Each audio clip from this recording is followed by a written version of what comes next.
നിങ്ങളുടെ favourite shows ഇനി ഒരിക്കലും മിസ്സാവില്ല. ഇപ്പോൾ C5 കാണും നിങ്ങളുടെ ഫേവറേറ്റ് ഷോസ് തികച്ചും സൗജന്യമായി. ദയവ് ചെയ്ത് ഇക്കാര്യം ആതിര മറ്റൊരാളോടും പറയരുത്. ഇതെന്റെ ഒരു അപേക്ഷയാണ്.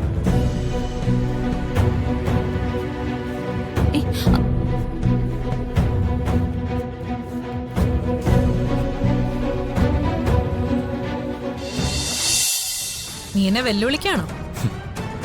അതിനുള്ള ധൈര്യമൊക്കെ നിനക്കുണ്ടോ?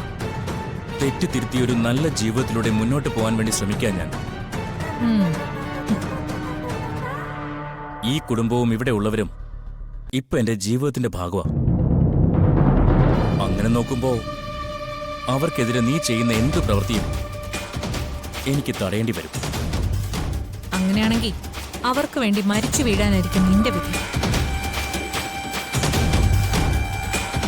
എന്നെ എതിർത്ത് അവരെ ആ മല കയറ്റാൻ പറ്റുമെന്ന് നീ ഒന്ന് ശ്രമിച്ചു നോക്ക്. എന്ത് ചെയ്തിട്ടായാലും അർച്ചന മല കയറിയ പൂജ ചെയ്യുന്ന ഞാൻ തടഞ്ഞിരിക്കും. നിന്റെ വെല്ലുവിളി ഞാൻ ഏറ്റെടുക്കുന്നു. സച്ചിയേട്ടനും അർച്ചനയും ആ മല കയറി പൂജ ചെയ്തേക്കും. അതിനുവേണ്ടി ഞാൻ എന്തും ചെയ്യും.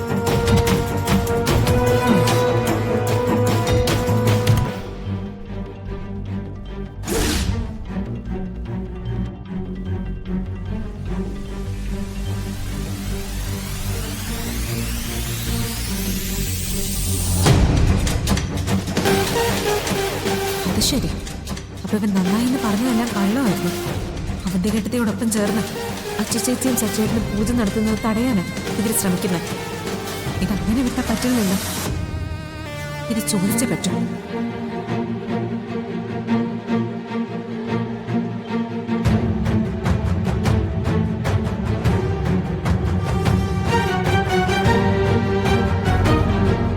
ധനുഷൻ നിന്നേ.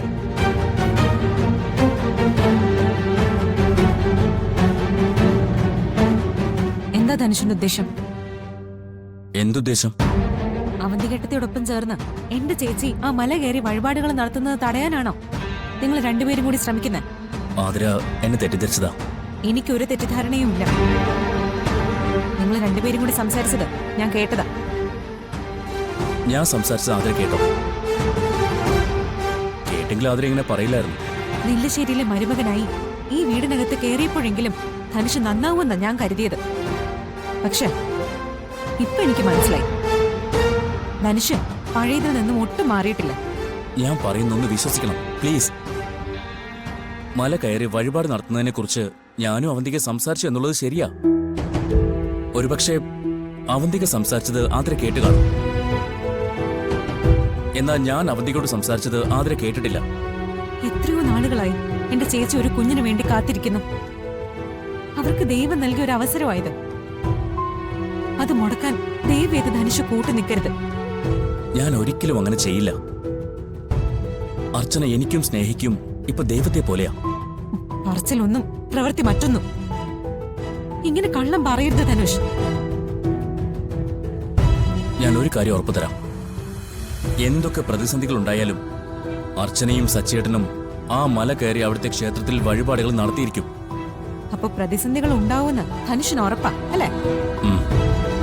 ഉണ്ടാകും. അവന്തികയുടെ സ്വഭാവം അറിയാലോ.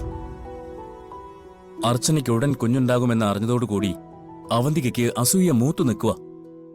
അതുകൊണ്ടാണ് അവന്തികയും കൂടി മല കയറാൻ തീരുമാനിച്ചത്. അതെനിക്ക് മനസ്സിലായി.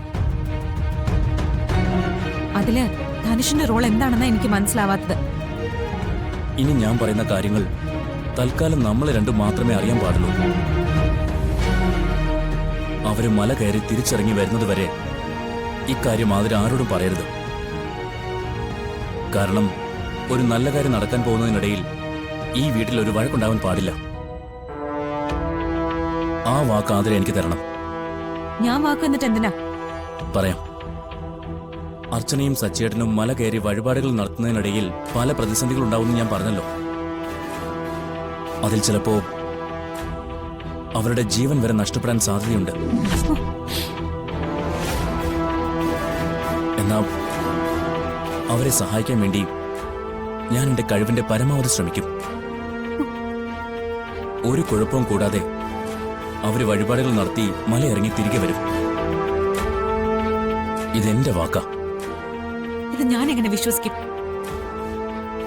നിങ്ങൾ രണ്ടുപേരും തമ്മിലുള്ള സംസാരം ഞാൻ കേട്ടു പോയതുകൊണ്ട് ധനുഷ് സ്വയം രക്ഷപ്പെടാൻ വേണ്ടി പറയുന്നതല്ലാന്ന് ആര് കണ്ടു? വിശ്വസിക്കണം. ആദരിക്കറിയാലോ, സ്നേഹ ഇപ്പൊ ഗർഭിണിയാ. ആ കുഞ്ഞിനു വേണ്ടി കാത്തിരിക്കാൻ ഞാനും അവളും. ഞങ്ങളുടെ ജീവിതത്തിലെ ഏറ്റവും വലിയ സന്തോഷവും പ്രതീക്ഷയുമാണ് വരാൻ പോകുന്ന ആ കുഞ്ഞ്. അതിനെ സാക്ഷിയാക്കി ഞാൻ പറയാം, സച്ചിയേട്ടന്റെയും അർച്ചനേട്ടന്റെയും യാത്രക്കിടയിൽ ആരൊക്കെ എന്തൊക്കെ തടസ്സങ്ങൾ ഉണ്ടാക്കിയാലും അതൊന്നും വിജയിക്കില്ല. അതിന് ഞാൻ സമ്മതിക്കില്ല. അതിന് ധനുഷ് മല കയറാനൊന്നും പോകുന്നില്ലല്ലോ. പിന്നെ അവിടെ നടക്കുന്ന ധനുഷ് എങ്ങനെ അറിയാനാ? അതൊക്കെ എനിക്ക് വിട്ടേക്ക്, ഞാൻ നോക്കിക്കോളാം. ദയവ് ചെയ്ത് ഇക്കാര്യം ആതിര മറ്റൊരാളോടും പറയരുത്. ഇതെന്റെ ഒരു അപേക്ഷയാ.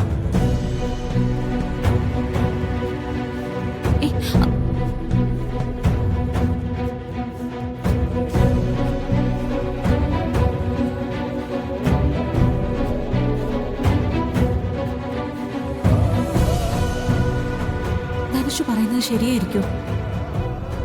എന്തായാലും ജനിക്കാൻ പോകുന്ന കുഞ്ഞിന്റെ കാര്യം ചേർത്ത് വെച്ച് പറഞ്ഞല്ലേ, അപ്പൊ പിന്നെ അത് സത്യമായിരിക്കും.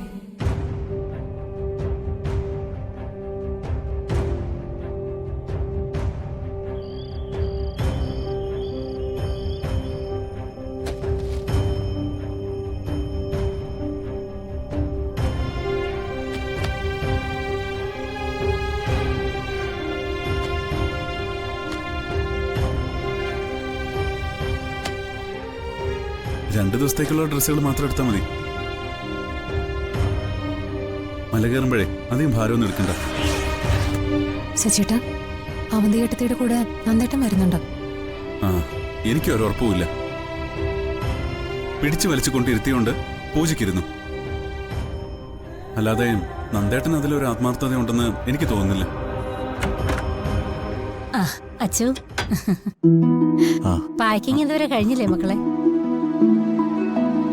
അങ്ങനെ അധികം പാക്കാനൊന്നുമില്ലമ്മേ.